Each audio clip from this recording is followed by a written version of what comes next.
Hi guys, it's your girl Duana. Welcome back to my channel. Today we're going to be talking about the 5 tools you need to start your pattern making journey. So when I wanted to learn pattern making, the first place I checked was YouTube University. But I also found these books helpful for my pattern making journey. So here's the thing. I didn't even start using these books until truly start using these books until I got into my pattern making journey about the 4th or 5th year. So I'm 6 years in. So honestly, about 1 to 2 years ago is really when I started taking these books seriously. A lot of what I used in the beginning was YouTube University. This is the first book I looked at, which is the Pattern Making Primer. This book is actually really good if you want to just all around know everything about patterns. Also, this book called Make It Fit. If you want your patterns to fit you like a glove, this is the book for you. Last but not least, this is the Professional Pattern Grading book. Now, let me tell you something about this book. It is hard. Now, I've gotten the hang of it, but this is not necessary if you want to do patterns. This is good if you are trying to grade patterns to different sizes. All right, so those are just the books, but what about the tools? So let's get started on the 5 tools you need to start your pattern making journey.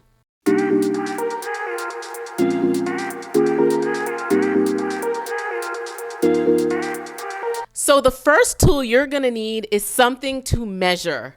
Okay, so anything that can measure your body, measure straight lines, that's what you need. So here's 2 things. I actually have, and this is going to be under one tool, and I'll explain why. First tool that you're gonna need is measuring tape. Now, this is non-negotiable, and I will say this because you will need to measure your body in order to start your pattern. Now, you can make up some numbers, but it's probably gonna look distorted if you don't have the right numbers. Having measuring tape is truly one of the first things that you need. Let me tell you a quick story. I actually ended up buying over 100 measuring tapes because I was in this competition years ago when I first started sewing, and I made a measuring tape dress. And honestly, it was really good that I had so many because I kept losing my measuring tape. So I still have about a dozen of them left.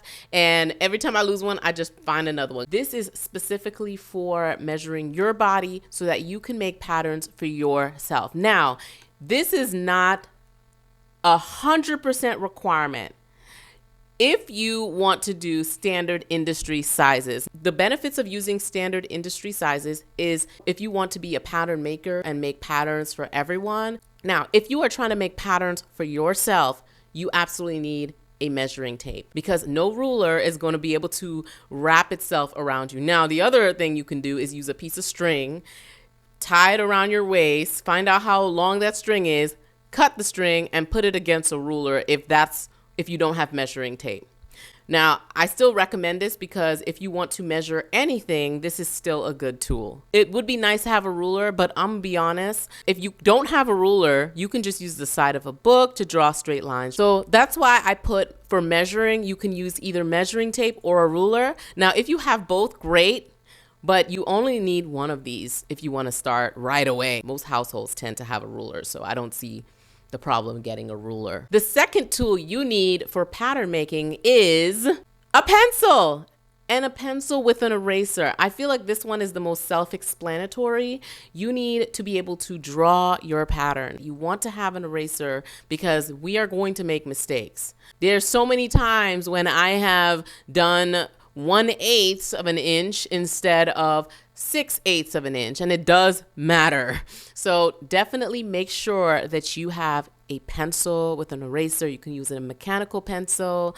A lot of times the mechanical pencil breaks a lot. I don't really like mechanical pencils. I like these type of pencils, so I highly recommend using one of these. In conclusion, don't use a pen. I mean, you can use a pen, it's just gonna look messy and gross and confusing because you're gonna have to X it out or use whiteout. Use a pencil, it will make the difference. The third tool you're going to need is something for curves. You need a French curve ruler, and that's actually what I'm holding right now. You can kind of hear what you're thinking. I don't have a French curve ruler. Okay, well, guess what you do have in your house, hopefully. Hopefully you have a bowl. You can use a bowl as a replacement for a French curve until you can get a French curve ruler. Now, French curves are really good for armholes or even the hip area, but you definitely want to have something to do curves. You do not need to go out and buy a French curve ruler if you decide, hey, I want to start doing patterns right now. See how the curve is like almost perfect? Look at that. You can use a bowl. You do not have to go to the store and say, I need a French curve ruler. And honestly, they're hard to find in store. So I would highly recommend using a bowl until you can order one online. The fourth tool you're going to need is going to be a pair of scissors. Now, I'm telling you, if you don't have a pair of scissors, there's no hope for you. You need some scissors because you're going to have to cut around your pattern. You're going to have to cut certain things in your pattern. And so scissors is absolutely necessary. And last but not least, and this I would say is probably the most important thing that you're going to need, and that is going to be pattern paper. When I first started making patterns, I actually used parchment paper from the grocery store. I wouldn't recommend wax paper because it's very slippery, but parchment paper was perfect. Also, gift wrap paper was also really good when I started doing patterns. So those are the 5 tools you need to get your pattern making journey started. And as you get more into your pattern making journey, you can start adding tools. You don't need to use those fancy tools like a notcher.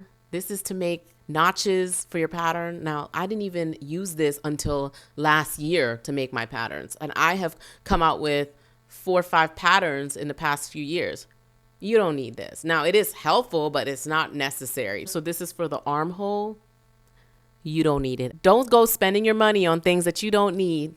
Okay, so now that you have the 5 tools that you need to do patterns, stay tuned for my next video where I'm going to be using only those 5 tools to create a bodice block. Let me know in the comments, have you ever drafted a bodice block, or is this going to be your first time? What part of pattern making is the most confusing to you right now? Do you prefer to sew from patterns that you get from the store, or do you prefer to make your own? Let me know in the comments the answer to those questions. Thanks for watching. If you're looking to learn more about pattern making, don't forget to subscribe, and I'll see you next time.